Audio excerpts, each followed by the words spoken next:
Hi everyone, welcome back to another session of English with me, Jijo Matthew. Hope you are all fine and going on well. As usual, we can begin our session with a small warm up activity. What did you see first?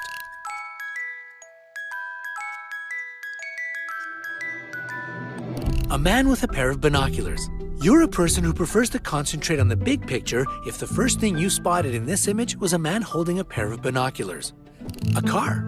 If you instantly saw a car, your co-workers and friends must appreciate your ability to notice fine details. I have certain expectations about you for this particular session.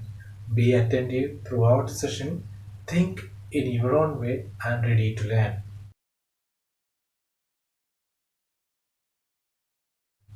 Moving on to the learning objective for this particular session, that you will be able to recognize the relationship between the style and the purpose of a text.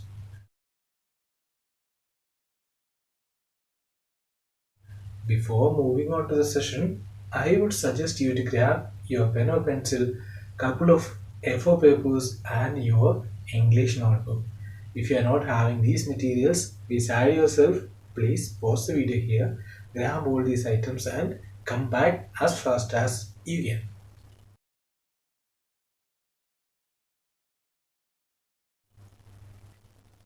Hope you are all back and ready. Very good.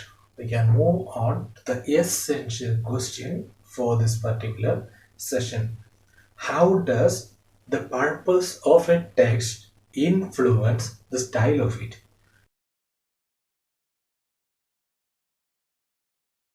Write your answer in your notebook. Come back.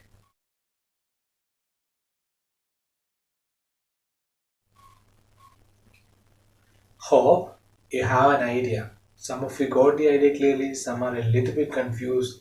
Don't worry. By the end of this session, you will get more idea about it for sure. As you are already familiar, there exist millions of literary works, and each and every one of those works will be using different style of expression of ideas. Different kind of words will be used in order to express an idea. The way in which an author uses language in his writings is known as style. The use of language as well as the selection of words also depends on this. There exist two kinds of text. One type of a text is those provides entertainment, the other one provides information. Depending on their purpose, the way language is used, the selection of words also differs.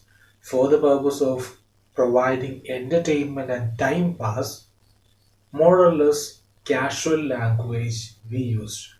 They will be informal, while those texts which provides information will definitely using more polished words, formal and impersonal words or languages. In simple, formal language will be used for official purposes and casual language will be used for informal purpose.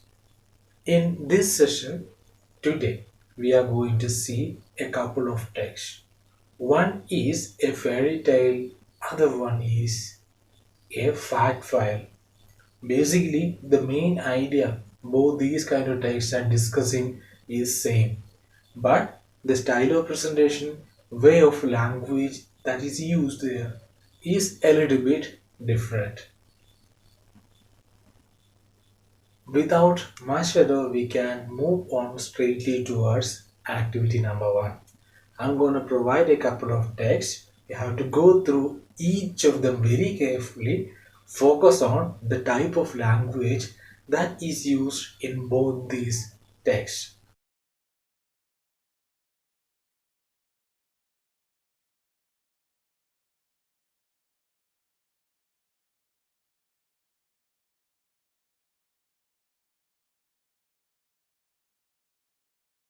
Pause the video here, go through the text, come back.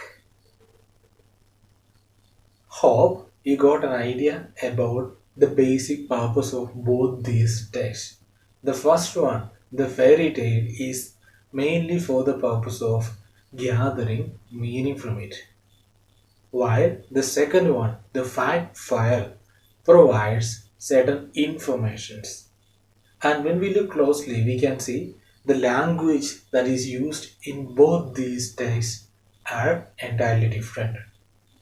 First one, the story uses a non-formal, personal, casual style of language, while the second one, the purpose is informative and it uses a little more sophisticated, polished, formal type of language.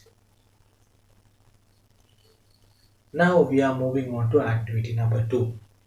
You have to go through the same text once again and you have to compare what all are the similarities, what all are the differences that you can see in both these texts.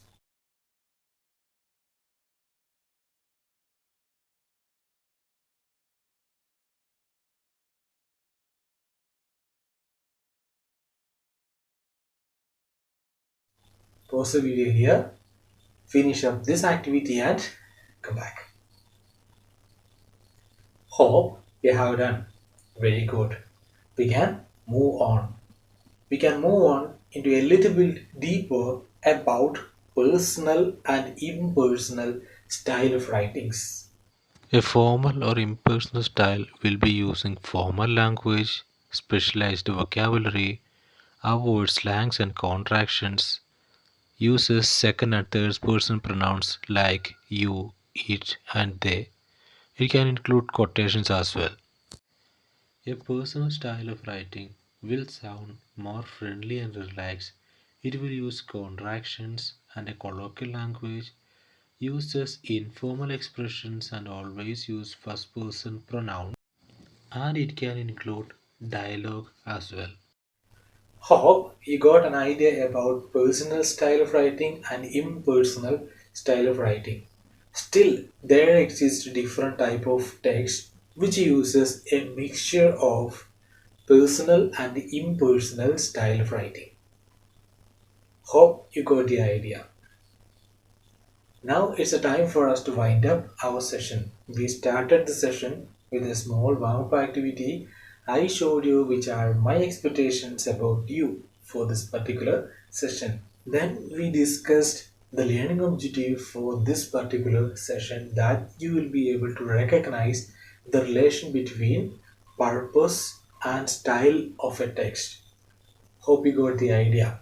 Depending on the purpose of a text, the way of language is used will differ.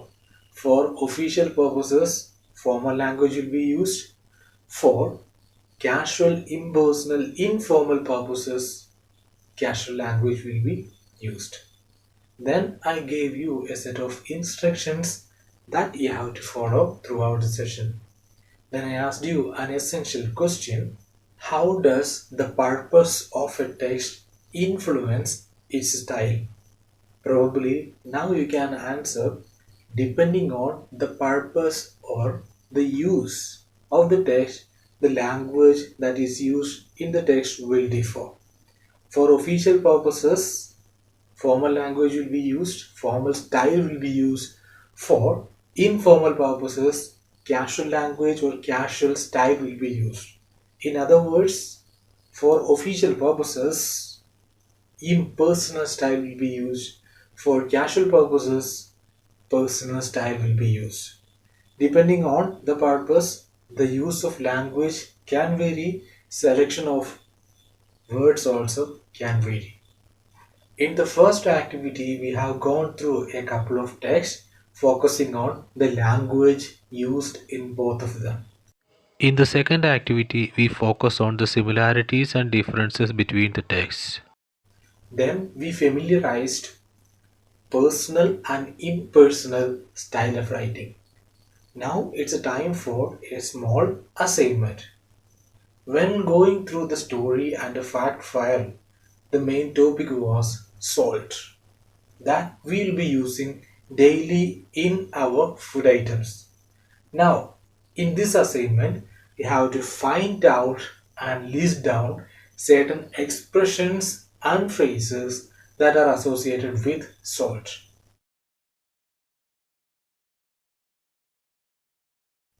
Find out and note down some expressions and phrases that are related to salt. Take your time, finish up the activities and assignment. I'll be meeting you very soon with another video lesson. Till then, stay home, stay safe, take care of yourself.